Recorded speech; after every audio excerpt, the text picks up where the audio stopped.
guess it went from Norway. So, hi, Dr. Rand. I'm a 26-year-old man from Norway who suffers from low level of total testosterone and very low level of free testosterone. I had a medium level of SHBG and did not test FSH, LH, or estrogen.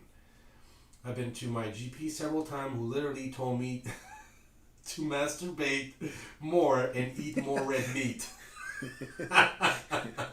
He is not willing to do anything, nor refer me to a urologist and endocrinologist. I've been on 2 AAS cycles in the past, where the last one was 6 months ago. I've always done all the safety guidelines, ran HCG during cycle, and had a proper PCT of clomid and tamoxifen. Now for a patient presenting with a history like mine, what would be the guideline in approaching this problem? MRI for pituitary tumor, HCG to see if testicle work, TRT, or just simply run another round of clomid or tamoxifen. My thought would be the last one to see if that fixes it. Best regard. Good questions. Either of those methods of investigating would be fruitful depending upon I don't know what the country of Norway has in place in terms of their medical system, but here it would be dependent upon your insurance, I guess is one way of putting it. I'd love to get an MRI, but that can be expensive, covered or not covered by insurance. But that would provide you a view of the pituitary to see if there's any sort of tumor. We call it a microadenoma, a pituitary microadenoma, which may or may not be affecting the production of luteinizing hormone, which it would also be a good idea to get a gander at. With a blood assay, he said he didn't get that, but that would help us suss out what's going on here. At 26, you would presume that he doesn't have a problem with his testicles. It's not primary hypogonadism, but secondary. In other words, the testicles work fine if they get the signal, but in this case, he's just not. The pituitary is not sending a signal.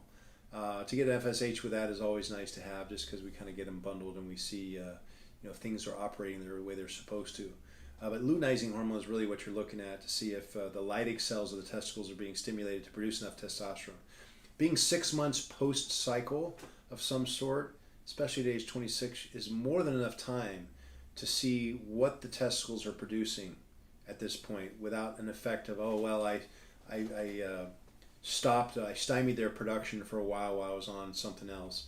And I'm assuming they were short cycles. He's on 2 cycles. He's only 26, so how long could they have been? I mean, I guess he could have been on since he's 15, but that would be an issue. I mean, seriously, that actually, he doesn't bring that up. But I'm presuming again that these were short cycles, and he hasn't been on while he was still developing. Although arguably, you're still developing up until you're 26. You're developing that hypothalamic pituitary adrenal axis. But all the unicorns aside, if we're talking about a guy who's done a couple of short cycles and, as he said, done it the right way with post-cycle therapy, and if he's still got low testosterone, then again, an MRI is a good idea. Luteinizing hormone is a good idea. Testosterone total and free. I don't like to normally get an SHBG as long as I'm getting a free testosterone, because the two kind of tell me about the other. And I'd rather see the exact number than try and estimate based on your SHBG.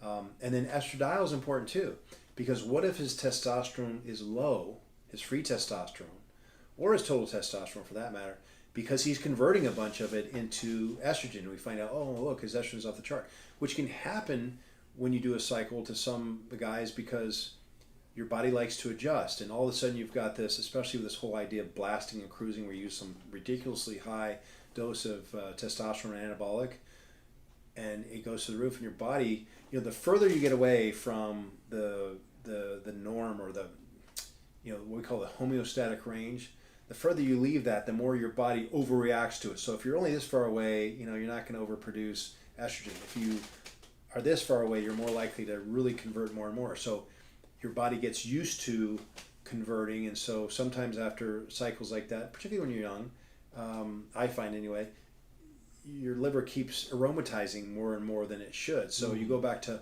your normal endogenous production, but boy, you're converting a lot of it to estrogen. So all these things would be worth investigating.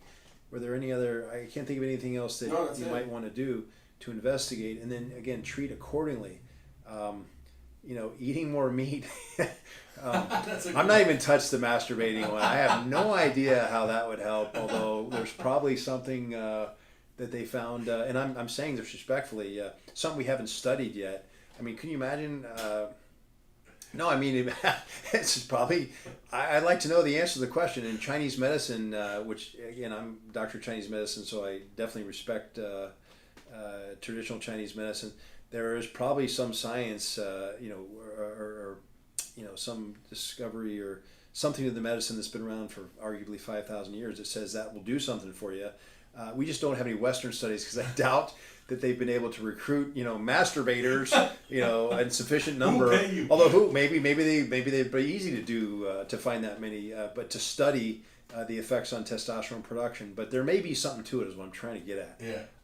But I don't have any empirical evidence to support that necessarily. But more red meat, the idea probably being in this doctor's mind to create more cholesterol, from which we derive these sex hormones, the steroid, cholesterol hormones. And there are some people. I had a guy in my office today who knew. He said, "Yeah, I was a vegan for 9 years, and boy, I'm still paying for it." And it buried his testosterone.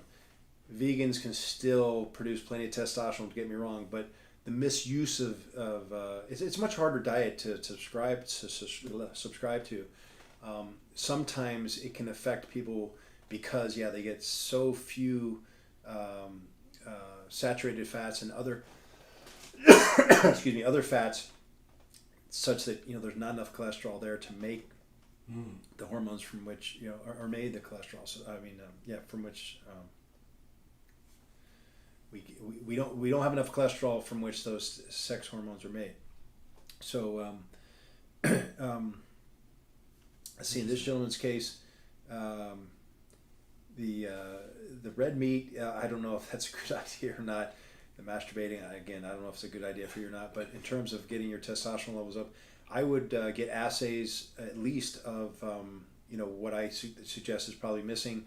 At that point, maybe it'd be consideration. For example, if LH was low, unusually low, then it might be a good idea at 26 to get a pituitary MRI to find out if maybe there is a lesion on the pituitary, because that's a relatively easy fix. They go up through the roof of the mouth.